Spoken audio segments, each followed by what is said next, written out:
ابو موسیٰ اشعری فرماتے ہیں کہ اللہ کے نبی میرے پاس آئے، کوئی سواری پر سوار تھے، سفر جاری تھا، وانا اقول فی نفسی، میں اپنے دل میں ایک دعا پڑھ رہا تھا، اور وہ دعا کیا تھی؟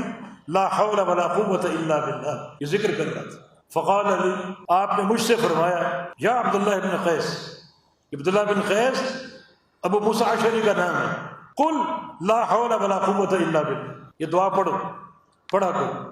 حالانکہ وہ پڑھ رہے تھے، آپ نے ان کو اس دعا کی تعلیم دی، اور ساتھ اس کی فضیلت فَإِنَّهَا كَنْزٌ مِّن كُنُوزِ الْجَنَّةِ، یہ کلمہ لا حول ولا قوت الا باللہ جنت کے خزانے میں سے خزانہ، جنت کا خزانہ، جتنی بار پڑھو گے اتنے خزانے جنت میں پہنچاتے جاؤ۔ اللہ تعالیٰ آپ کے لیے خزانے جنت میں ڈال دے گا جتنی بار پڑھو۔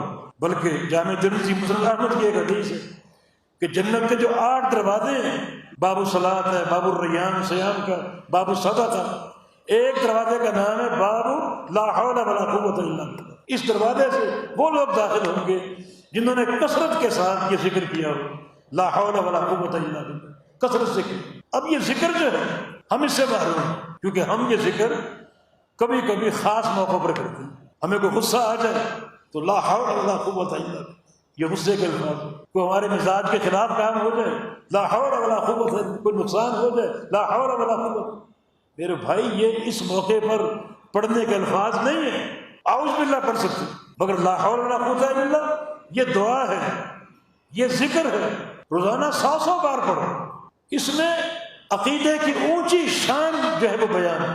دیکھو انسان کی 2 حالتیں، خوشی یا غمی، مالداری یا فقر، بیماری یا صحت، تیسری حالت کوئی نہیں۔ اور لا حول ولا قوت الا باللہ یہ پوری زندگی کے لیے، لا حول یہ تحفظ اور تحمیل سے، معنی برائی کو پھیرنا، بیماری ہے تو اس کو پھیرنا، فقر ہے تو اس کو پھیرنا، پریشانی ہے تو اس کو پھیرنا، اور ولا قوت ہے اچھائی حاصل کرنا، صحت، علم، مال، ایمان اور علم کی دولت، سارے معنی، یہ سب کا سب الا باللہ، اللہ کی توفیق سے۔